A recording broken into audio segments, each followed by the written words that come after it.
Welcome. We are the Business Blondes. We are going to give you, these four bodacious business blondes are going to give you bite-sized biscuits of business wisdom today with your cup of tea.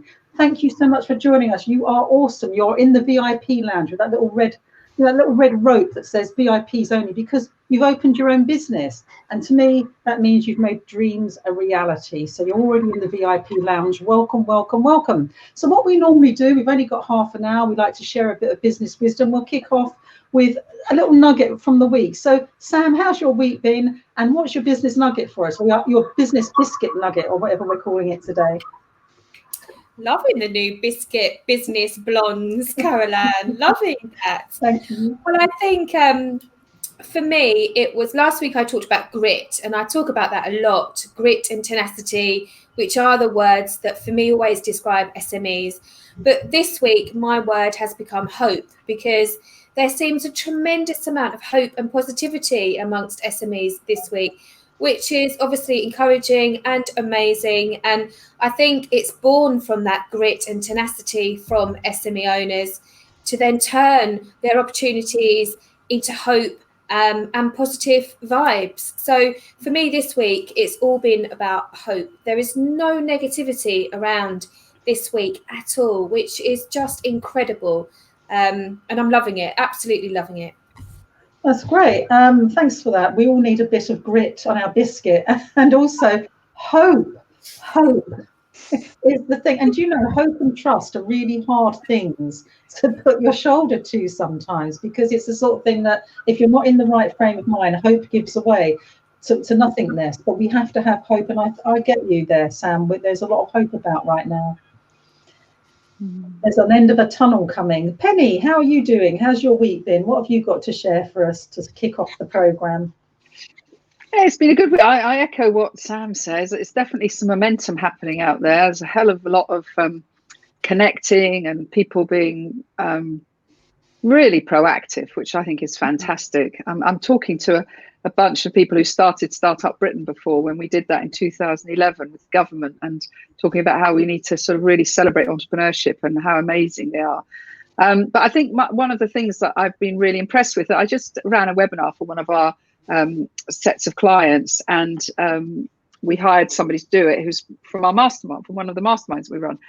And I was looking at her and how she's developed, and she ran this incredible webinar. And she used to have a lot of knowledge in her head, and she would do some work as a coach into large organizations, but hadn't ever really productized it into bite-sized pieces, as I know that Kim is doing something very exciting now in that way, which I'd love you to tell us all about it. And I just thought there is such an opportunity now for people to turn their knowledge into a bite-sized sort of 1 hour webinar. This week I've been booked for 2 speeches paid through the speaker agency, all virtual. It's definitely happening now. I think there's this real attitude of, you know, we're online, we need to keep developing our staff, we need to keep on developing ourselves. So that's what I've really noticed this week. It's been really exciting, that. That's great. Thank you. That's a lovely bit of hope as well there, Penny. Thank you. What about you, Kim? How's your week been? Yeah, it's been a great week, and I think, you know, like everybody else, it's been great to see how much positivity there is and that real can-do attitude. And I think people have been connecting more. So I've been on quite a few either networks or events, and people have been turning up that haven't turned up before and said, you know, we finally realised that we just need to get out and start talking to people, and we need to get away from hiding away from Zoom and saying we're not going to go on it, or I'm zoomed out, and saying actually we're making some really great connections and we're able to still be doing business. We're just doing it in a different way. And I guess for me, that's probably my takeaway, which is think about what your client is looking for. We can sometimes get a little bit too introverted on what it is we need. So I can't get people into the restaurant because the restaurant's not open. But actually, is there still a way that I can provide them with an experience and delight them where they are, because they probably still want that. So creativity, I think, is mine. That's fantastic, Kim. Well, you know, far be it from me to get all woo-woo about things, but I will. But I'll keep the woo-woo real. That's not easy to say, the woo-woo real, which is I'm noticing Thank you, Kim, and Sam laughing at my jokes here. I'm having a lot of discovery calls with potential new clients, and the general theme is they want to do something with soulful purpose now. So these are like people who are quite high up in their careers. They could carry on doing the same thing for another 10 years, but there's almost like a soul calling, a heart message, which is, I don't want more of the same of this, but I don't quite know what it is yet. And it's an absolute joy to work with those people because they have an illustrious career behind them. And some of them are on the point of giving it all up to do something finally that is a calling or a purpose or a passion. And I think that is amazing right now. That's a real groundswell of heart, soul-centered business as well. You know, starting a business, wanting to do something that has real meaning and purpose. And I think that the lockdown has created some of that self-reflection, that I've only got a bit of time left. If I have, let's do something great with it. I love that. Yeah, I was going to say, Caroline, what is it you think amongst your clients that sparked that? You think it's so much introspection? I do, but I don't think introspection is always a good thing, because it can make you feel full of doubt and you can get into a dark place with it. But I think they're thinking, this is my job, I'm working from home, I may never go back to an office. What is it I'm enjoying here? And actually it might not be very much. So colleagues and going to work and having office benefits are not there now. So it's kind of like, with all that removed and in the spare room, is this enjoyable? Maybe not. So it's a lot of things have been removed. So kind of stripped away of all the other noise, another voice is coming through, I think. Great. Thank you. And we've got Silvia with us today. Not ignoring you, Silvia. Hi. No, you're not. I just wondered if you wanted to add anything to that before I introduce you. Have you noticed anything different about your clients or what people are asking for now?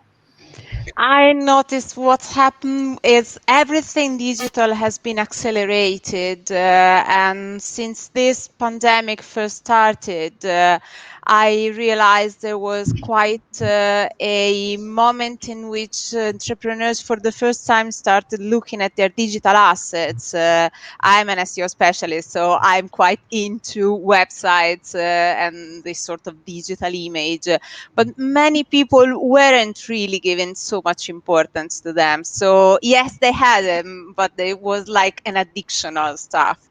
Now that this has become one of the most important assets, they've been looking at them and saying, I'm really happy with what I have.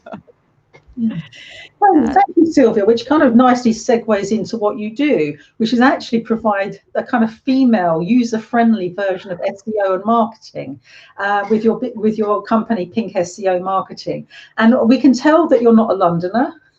Yes, I think it's very slight, the accent. Now, So tell us a bit about your journey, because you've done a very brave thing. You've come from another country, come to one of the most prosperous and difficult cities in the world to make a go of it, and you bravely started a business here. So tell us about that phoenix rising from nothing as you arrived back in the UK. Yeah, well, thank you. Definitely, it's been a massive leap into the unknown because we've never been here. What we knew is that 5 years ago, I was an entrepreneur as I am now, but I was in a very completely different situation because I was living in a country that I personally adore, but where running your own business is extremely complicated, particularly if it's a small business. So I was coming from a place of despair and really struggle and worry. And what I thought is now I want to be given a second chance. So pack up a family and all your belongings, expat into a new country that you never visited, where you do not know a single soul, so you do not have a friend and acquaintance. Just wipe your board clean and you restart from scratch. Wow. It's like a second chance, a second life. And I love every second of it. I should have done it much, much sooner. I would have saved some years of mental sanity probably, because now I've started seeing how things should work, how things can work, and it's not been easy in the beginning, because particularly the personal element, the loneliness, if you want. Now, working from home and being isolated, we are back into thinking of this loneliness feeling again. So I am on my own, and as an entrepreneur, particularly in the beginning, when you're a freelancer, you really are on your own. But if you do not know anybody, you feel like an island. So start creating connections, start networking. That's how we met in the beginning, and I'm grateful of every second of it, because I just loved every second I spent since I met you. And yes, get to know people. They're amazing, and follow sometimes the gut feeling. Yes, I really love to be next to these people. Let me try and create connections.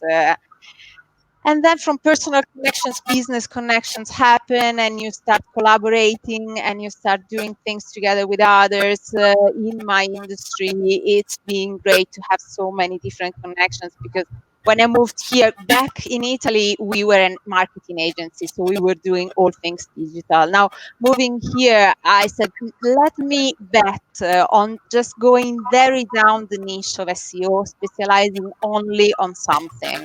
I really want to go laser focused. So all the rest of the things that we weren't doing anymore, I needed partners.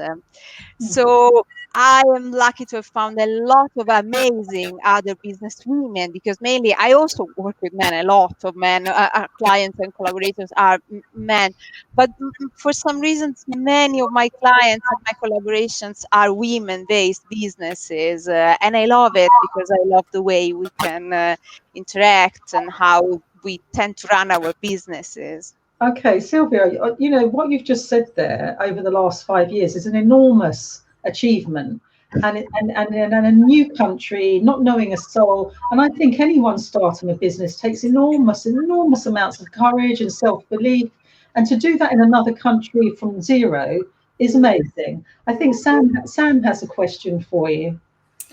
Yeah, I hear a lot. I mean, I think networking is a bit like Marmite, isn't it? When you're networking face to face anyway, and entering into these big events. And lots of my clients say to me, you know, it's just not me, Sam. I just can't enter into a room not knowing anybody. So I just wondered, Silvia, if you could say, what are your top tips around doing that? Because you've obviously come in from a brand new country, literally knowing not a soul, and you've managed to network, to build a community and build a business. So what would you say to those people that are fearful of networking? Well, mainly the reason I think that why many experiences in networking just don't work so well is that people generally are often focused on themselves. So this is me, this is what I want to sell, this is what I want to offer, I need to find a buyer. So my reason for being here to sell this apple to someone.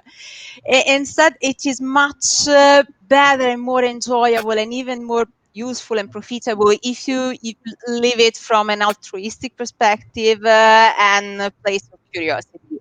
So you start by being there with humility and saying, okay, I know no one, I've got an odd accent, but I am a person, I can get to know you as a person instead of a potential wallet giving me money. And there must be something that sounds with you. So how can I help you? How you can help me, instead of how I can get something out of you. And it changes completely the thing, because basically you are meeting other people. You're not meeting other wallets. So basically there is someone behind you. And when you feel that they get to know you, what do you do? No, I don't need to talk to you. Bye. And you say, okay, just out of the place. Because I love that. I love that analogy of you're not meeting another wallet, you know, because that is so true in networking, isn't it? People walk into a room to find a buyer, and they literally probably have wallet written on their heads. That is brilliant, Silvia. I love that. Kim, did you have a question for Silvia? Yeah, I did. And actually, you know, in proof that your networking is fabulous, Silvia, we've got Alison Ray Jones, who's put a comment in the chat box. Apparently you two met at the Mums Enterprise Roadshow a few years ago, and when you were building your business. But again, just shows that when you connect with the person, and get to know them, then actually you end up with friendships that last, don't you? But I guess for me, the other thing that I would love to know, because I think you're so right, you know, trying to connect with the person is so crucial, as well as in networking.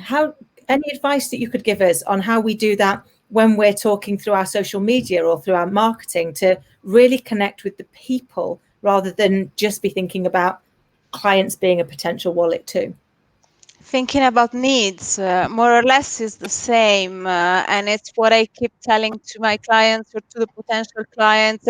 It can regard SEO, digital marketing, any place that you want to connect with people out there. Think of what they need. Think of how you can intercept their needs. So you've got something that you can offer, they've got something that they need, and you can find a match. With my work with SEO is based on you offer something, they need that, let's make the match. But the same happens with digital marketing, social media, any type of advertising. Particularly nowadays, people search for stuff online, and we are more inclined to search on social media and online than personally, than asking to someone. We search for stuff behind the screen.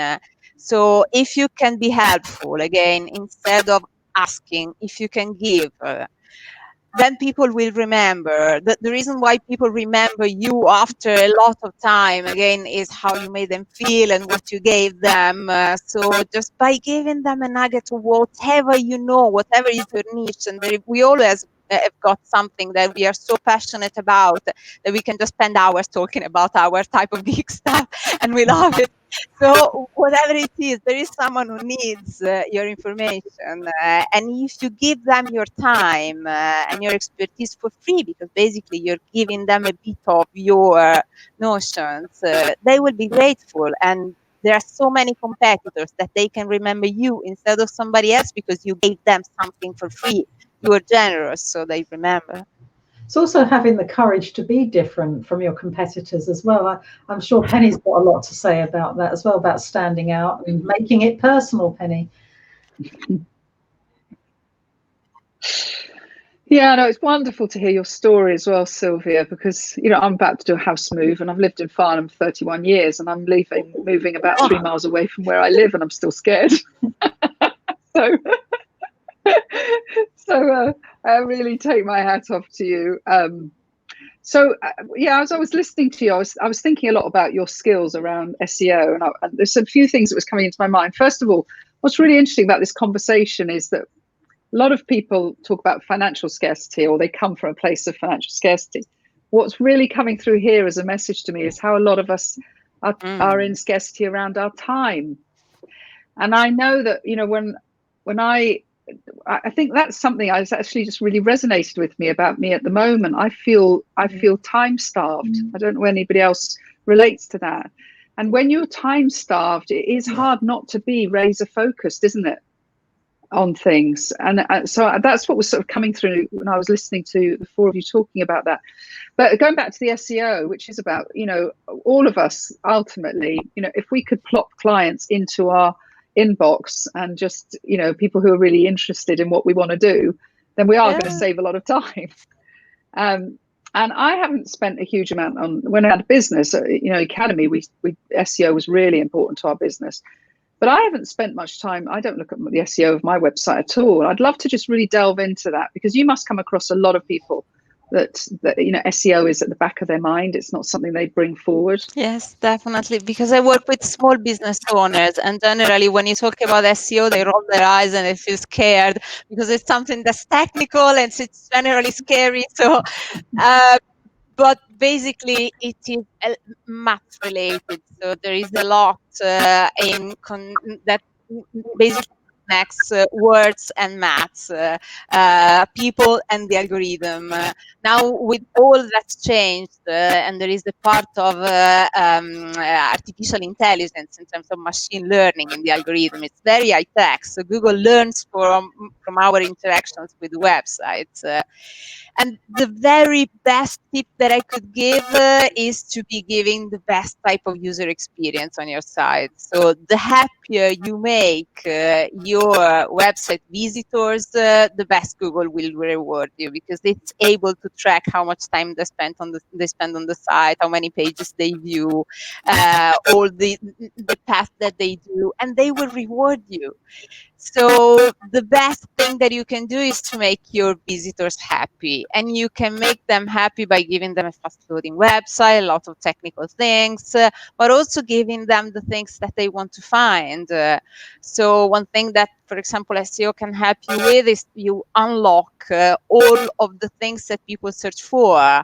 And when I speak with business owners and they're a little bit scared of SEO, generally one of the things that they love the most is that it gives a lot of intel within the business. So you discover what people search for, and it's generally something that's completely different from your assumptions. So here are the business owner assumptions and what they think that people search for, and here is what really people search for. And when they say, oh, really? Yes, really. I mean, it's different from what you assume, but it's important to be realistic. So to really bet on what people want to read, to find, and then you basically unlock the demand. You've got the offer, you offer to the demand, and it works like that. So it can be insightful. There is a lot of technique and technology behind, but there is a lot that you just discover on your own audience that you maybe didn't know, and then you say, oh, I wasn't offering that. Now it's insightful to know that they want that. I need to offer that too. So do you provide that sort of coaching early on with somebody about what their words should be and things? I know, Caroline, you're a huge fan of what Silvia does, aren't you? She's been through with a fine tooth comb everything, and it is surprising. You think people might put Life Coach London. No, they put all sorts of weird things looking for a coach. It's not what you imagine. And it's like, none of that's on my website. So Silvia helped me come up with different words and go through things that are working and not working. So it's a real voyage of discovery when you use Silvia on your business. You intercept them, the potential user, when they're searching for the type of things that you offer. So they're using some specific terms, and you get found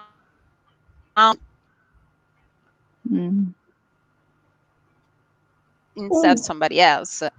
Am I freezing? Can you hear me? I think I was frozen for a second. No, I'm back. Sorry.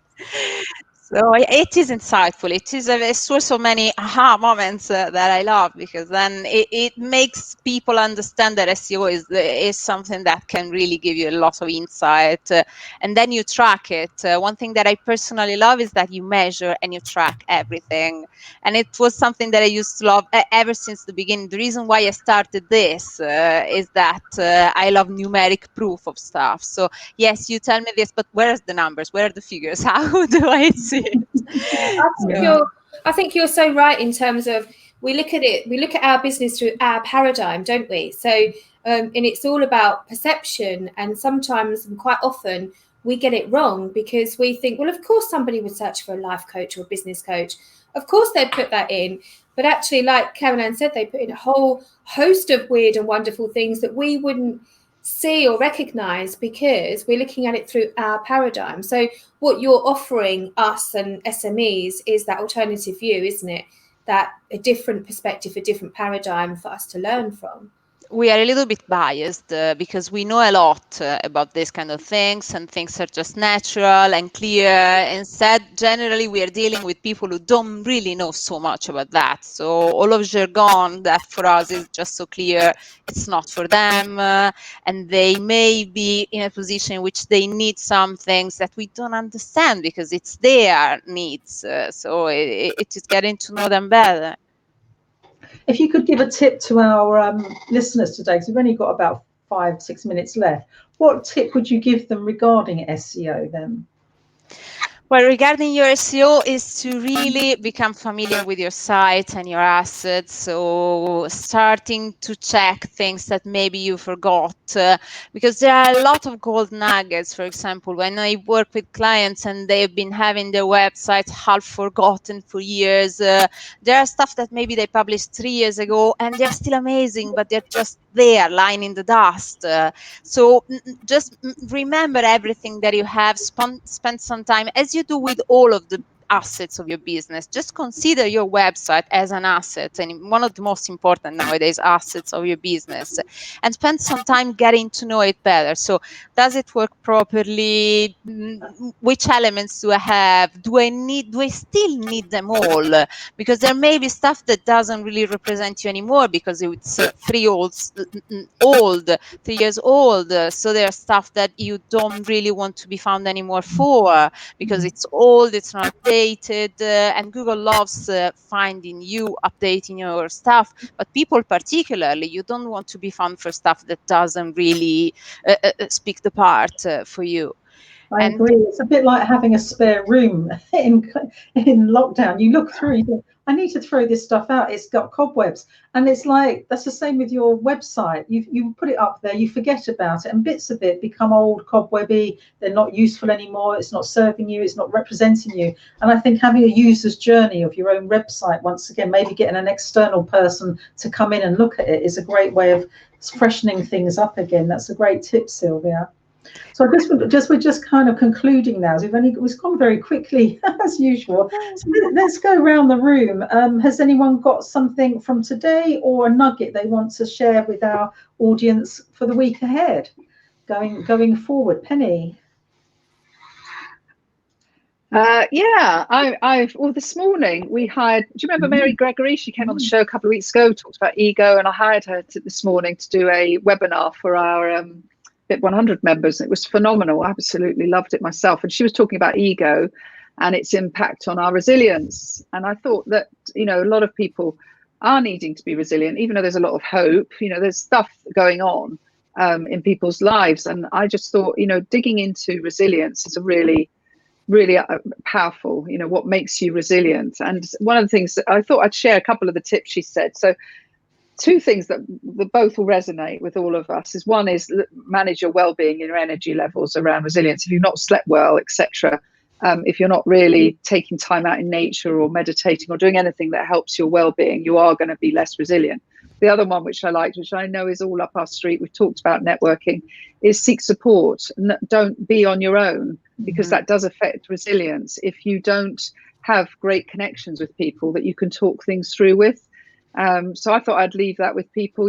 Think about your network, but think about the people in your network that you trust, where you can really take your mask off. And I don't mean the COVID mask, I mean the mask that we hide behind, that you can really talk your truth through and talk things through with, because that's what makes a really big difference for me. And nobody is. Thank you, Penny. I'm sorry we're running out of time. Sam, oh gosh, do you have a tip to share?